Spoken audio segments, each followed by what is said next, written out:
It's time once again for a special update from the City of New Hope. The mayor is with us, Kathi Hemken. Welcome once again, Mayor. How are you today?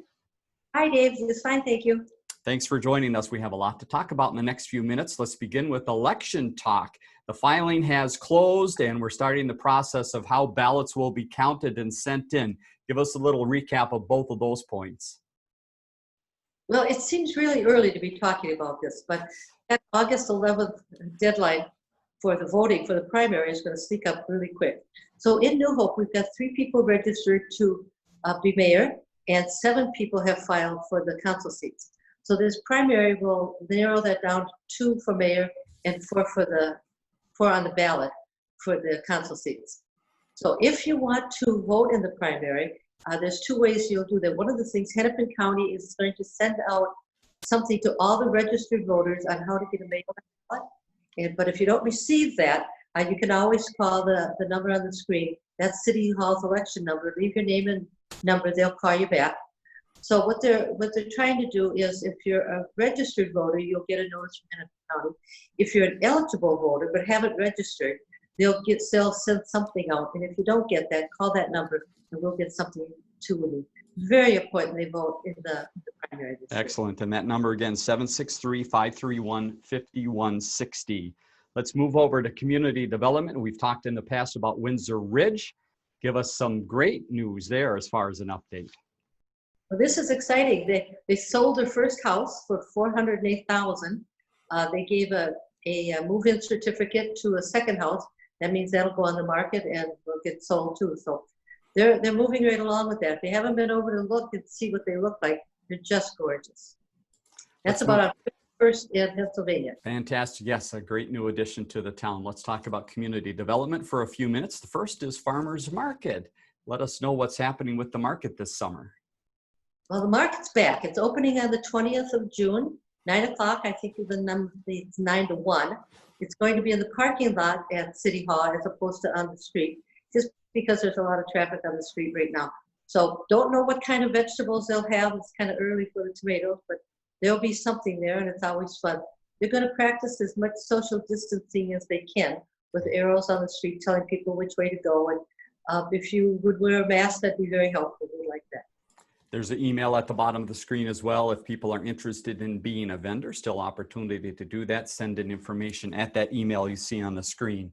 Performance measurement survey. Give us a little understanding of what this is and what this means to the city. Well, originally we had planned to have the Morris Letterman Company do a survey and then decided that this was probably not the best time to do that. So we're doing a performance measurement survey that we're going to do ourselves. We've done this every year anyway. So we want to see how people are feeling, what they think should be changing, what they think we're doing well. So we're going to look at that on the 15th of June, and then that should come out pretty soon after that. And what is the mechanism for that as far as getting to residents? Is that something they do online or get something in the mail? How would that work this year? I think both. I think they can do it online. They can always go to the website and it'll tell them. But I also think it's probably going to come in their utility bill. Very good. Let's talk about outdoor dining in the city. Obviously, restaurants have been waiting for this moment. What have you seen in the city of New Hope? Well, we've got quite a few that are trying it in different manners. We changed the ordinance a little bit so that they could do this. We know that businesses are hurting. We want them out there doing that. The best thing is to drive around and then see outdoor dining or picnic tables like Country Kitchen has in front. Stop in and please support those businesses. And the city has done a good job of updating some of that information on the website as well. So go to newhopemn.gov and you can find out about some of those local businesses. You wanted to spend a few minutes to give us some information from the police department. What are some of the numbers and some of the facts that people need to know? Well, not this last weekend, but the one before that, when everything was in turmoil, our police officers logged over 400 hours that they were in New Hope. They didn't leave New Hope, by the way. They stayed here. They've always believed that priority one is the New Hope residents and our businesses here. So they were out on the streets keeping our businesses safe. Our 2 captains and our chief have been doing daily webinars so that they're keeping informed on what's going on. They're always also getting some intel from the Minnesota Department of Public Safety So they're up on what's going on and they're keeping track of things. And we haven't had any vandalism at all in New Hope, so we're really fortunate. Final couple notes we wanted to talk about, give people a little idea on some projects happening throughout the city. And as we are recording this on June 8th, there's some construction underway that might be meaning a road closed. And Mayor, that might continue a little bit. Give us that traffic update. Well, they told me on June 8th, 36 to 42nd Boone would be closed for some patching of the sanitary sewer. But those things sometimes last a little longer. So if it's the 9th of June and you're seeing this and the road is still closed, you're going to be detoured around that, probably up Winnetka. But just be prepared to do that. It shouldn't be more than a day or two, but you never know. Good news, might take you a little extra time. Let's head to Park and Rec and give people a few updates. The first is about the skate park. Tell us what the latest news is on the skate park. Well, we're temporarily closing the skate park until we get the fencing up around the construction around the pool and we get the cameras operational. That skate park is going to be closed. Step to It Challenge was during the month of May, and you have some great numbers to tell us about how New Hope did, and it sounds like people were out there stepping. In Hennepin County, we ranked number 6, and that was right behind those big cities like Maple Grove and Plymouth. And we did 34 million steps in New Hope, which I think is pretty impressive. That is just amazing. Congratulations, New Hope residents. Let's talk a little bit about virtual programs and classes. I know the Park and Rec Department trying to change gears a little bit. What have they come up? What are some of the offerings that you'd like to mention? First of all, I'd like to say the vehicle fair on the 6th was a huge success. Good. We did that virtually, got a lot of good feedback from that. The people that watched it thought it was just fun. So that might be a permanent thing. I don't know. Yeah. It's not quite the same as climbing all over the vehicles, but it's not too bad. So they're trying to do as much virtual programming as they can. They're also trying to get some in-person programming going. One of the virtual things they're doing is the women's fastball, fastball. Fast pitch softball?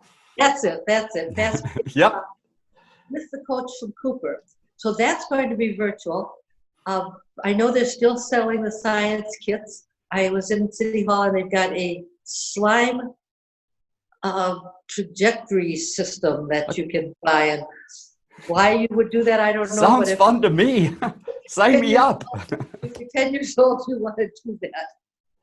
And defensive driving as well, I understand, is another option that's happening. On the 23rd of June, they're going to do a virtual defensive driving.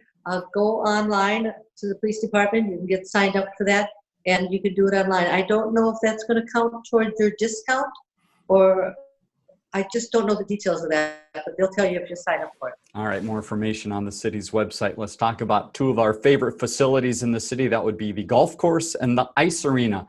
What's the latest at the golf course? Well, they tell me the golf course had its best year, or best May in years. So that's really exciting. A lot of young people, a lot of kids out there, a lot of families. I think people are looking for something to do. So they're going to try to open the inside of the golf course so you can get concessions in there. And of course, use the bathrooms as always. It's best to sign up online if you want a tea time, because they're pretty full. It just doesn't have a lot of room for extras, but get signed up and get a tea time online. The ice arena has opened in a soft opening, so they've got some limited engagements going there. It's coming in skating. And of course, the fall and winter scheduling is still going on there at the ice arena. So things are moving along. Very good. Good to see those facilities being used. Let's hop over to the pool. What is the latest? I understand some more water appeared on purpose at the pool, and they did some testing. How did that go? They did. Now, I didn't know this, but after they put in the hole and cement it, they put water in the pools and see if it leaks. And I have no idea how they actually do that, but they don't. So they filled up the current channel in the Vortex Pool with water, and it looked really cool. It didn't leak, so they emptied it, and now they'll put the tile in and get that stuff started. And they were doing the finishing touches on the 50-meter pool. As of today, it still looks like they're not going to open this year, but you never know. Even though the governor said we could open 50%, I believe that Crystal is not opening, and right now we aren't either.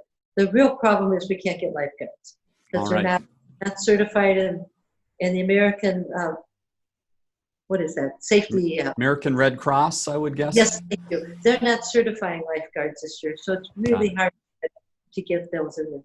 But the pool is looking good. They're putting sod around.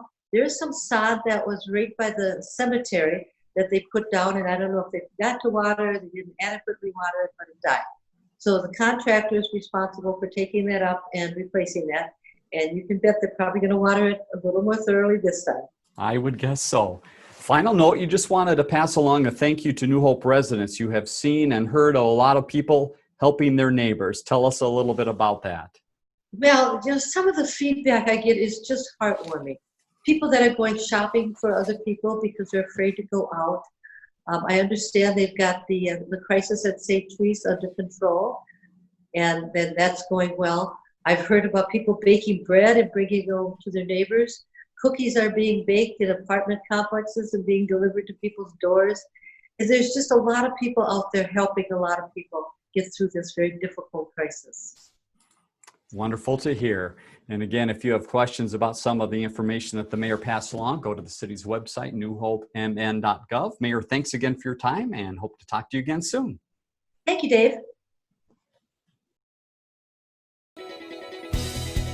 Learn more about The Connection at ccxmedia.org and follow us on social media.